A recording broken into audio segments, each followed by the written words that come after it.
Linnea Mills starts an advanced diving course that ends her life. But how can a diver go from learning advanced skills to dying in a matter of one dive under the supervision of 2 diving instructors? PADI stands for the Professional Association of Diving Instructors. It's a leading international organization responsible for setting and maintaining diving standards across the globe. PADI was set up in 1966. It's quickly grown to become the most recognized and respected scuba diving certification agency in the world. It has a network of over 6,600 dive centers and resorts and provides the framework for divers to follow safety protocols, adhere to best practices, and respect the underwater environment. PADI sets standards for training, equipment use, and dive operations to ensure the safety of both recreational and professional divers. They certify divers at various levels ranging from beginners to experienced instructors. One dive center under the PADI umbrella is Gulf Dive in Missoula, Montana. But dive centers aren't owned and operated by PADI. Instead, they're members who pay a licensing fee to use the PADI name and training standards. PADI then certifies a student who's met the standards on a training course conducted by a PADI certified dive instructor. Gulf Dive offers courses from novice to experienced divers. Qualifying dives are completed at lakes around Montana, including Lake Seeley, 1 hour from Missoula, and Lake McDonald, a 3-hour drive from the dive center. Lake McDonald is the largest lake in Glacier National Park. It's about 10 miles long, over a mile wide, 472 feet deep, and lies at an elevation of 3,100 feet. It's known for its deep, crystal clear water, making it an ideal dive site for advanced divers. And that's one of the reasons Linnea Mills is taking her advanced diving course with Gull Dive Center. Linnea already knows she wants to be a marine biologist. Diving in diverse environments will be a big part of her career. On a family holiday to Australia in 2018, Linnea dives in the warm, clear waters of the Great Barrier Reef. She loves the underwater world and even volunteers on marine biology projects with the University of North Carolina.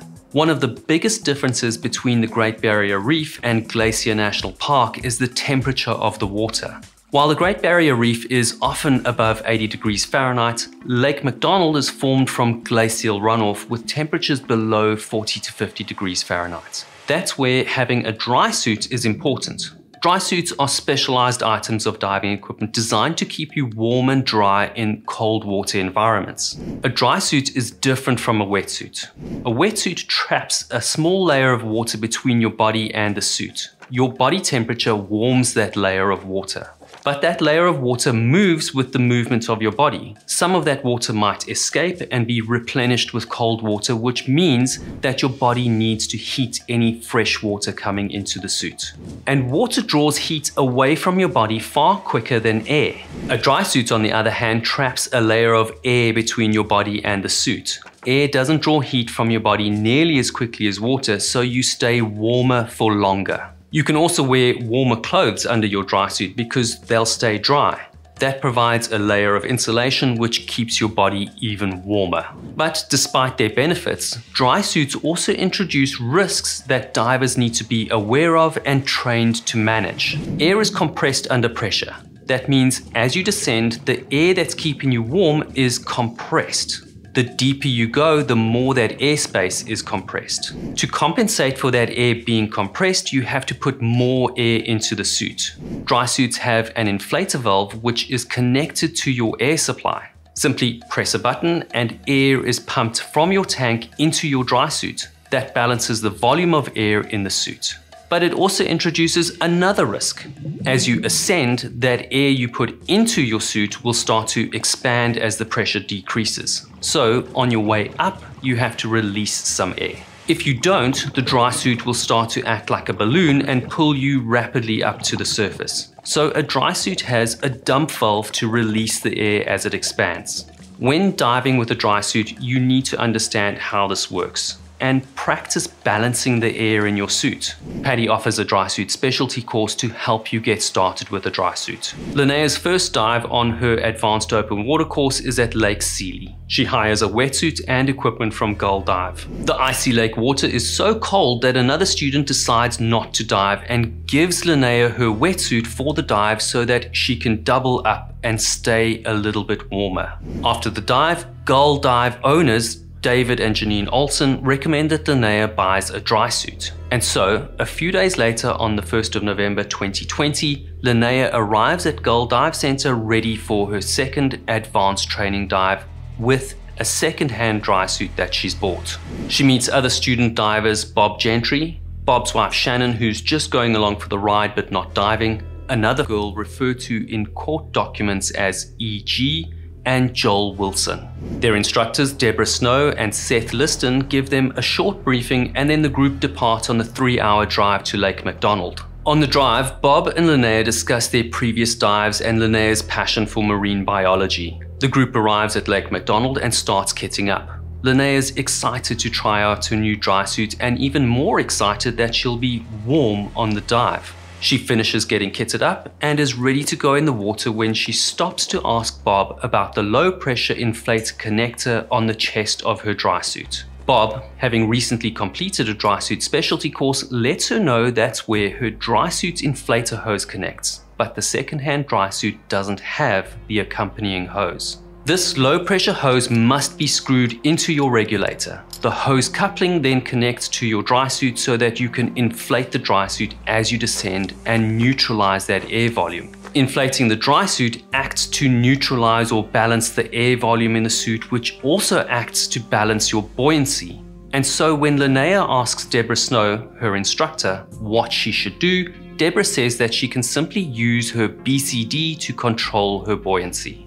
Divers wear a BCD or buoyancy control device to control their buoyancy. At the surface, it's inflated so you float at the surface without having to waste energy swimming to stay afloat. Then to descend, you deflate your BCD and make your descent. As you descend, you add small amounts of air into your BCD to neutralize the buoyancy. When you reach your dive depth, you fine-tune your buoyancy. The right amount of air in your BCD means that you float weightlessly. And at the end of your dive, you let air out of your BCD as you ascend. Much like a dry suit, as you ascend, the air in your BCD will expand, creating positive buoyancy, which will start to pull you up to the surface. To control the rate of your ascent, you let small amounts of air out of your BCD. Shannon Gentry, Bob's wife who's not diving, double checks with the instructors as if to question the answer. But Linnea speaks up first and says, "If they say it's all right, I guess I'll be okay." The group of divers are all qualified, and so the instructors forego the customary pre-dive safety checks and dive briefing. They enter the water at 1700 just as the light is starting to fade. The divers don't have torches, and so they must rely on ambient light. Deborah Snow takes Linnea and E.G. down to 16 feet. They're there for 5 minutes when Snow takes E.G. back to the surface. The air in Linnea's dry suit is squeezed a little tight, but she's not yet uncomfortable enough to call off the dive that she drove 3 hours to make. And Deborah Snow hasn't noticed anything out of the ordinary. Now, instructor Seth Liston, who's acting as the safety diver, descends along with students Bob Gentry and Joel Wilson. Deborah Snow comes back down with E.G. Altogether, the group descend to 60 feet. They stop on a ledge. Bob Gentry notices that Linnea is looking very uncomfortable. She's trying to signal to Snow or Liston, the two instructors on the dive, that something's wrong. Unable to get their attention, she turns to Bob.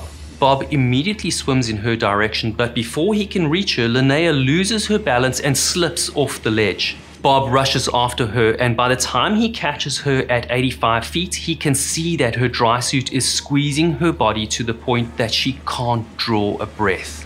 Bob's training kicks in, and he reaches for her BCD inflator. He wants to inflate her BCD to make her positively buoyant and help her float up to the surface. But her BCD is already fully inflated and she's still sinking.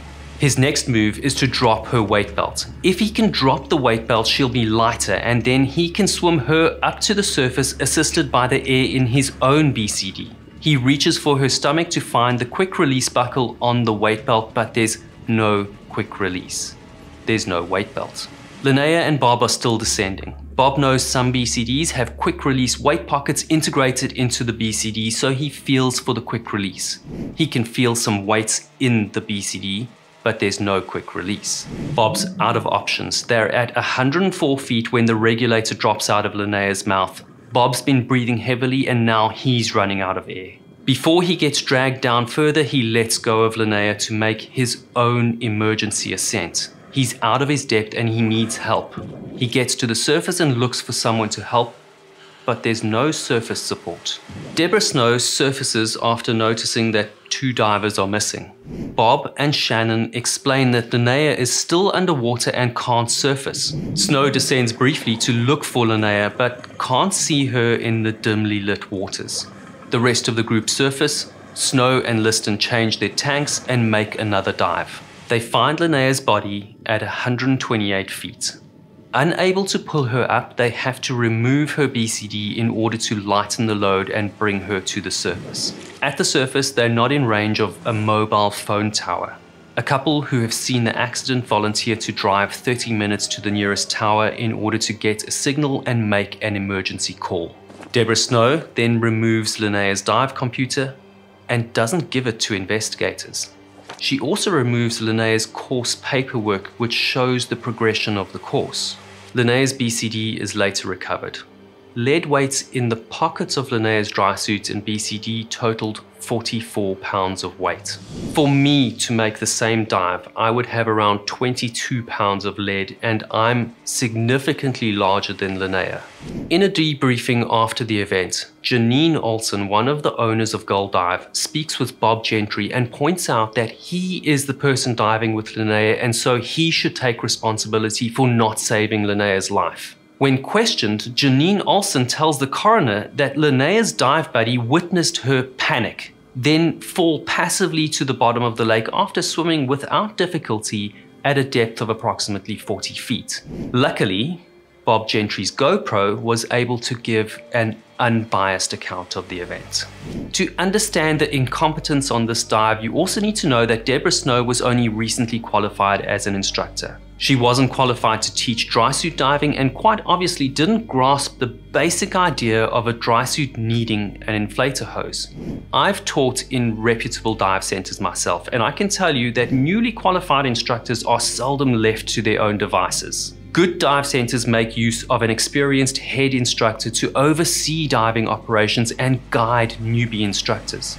Given that Janine Olsen tried to mislead the investigation, there's little doubt that there was no guidance at all. In fact, in 2019, Gull Dive rented faulty equipment to an unqualified diver who died as a result. At the time Linnea died, an ongoing lawsuit was still pending against Gull Dive for that incident. The Mills family filed a lawsuit against Gull Dive, Deborah Snow, and Paddy, which was settled out of court. Paddy have since made changes to training standards, but the professional diving community have some serious doubts about how Paddy protects itself without proactively taking an interest in how those standards are enforced in their member dive centers around the world.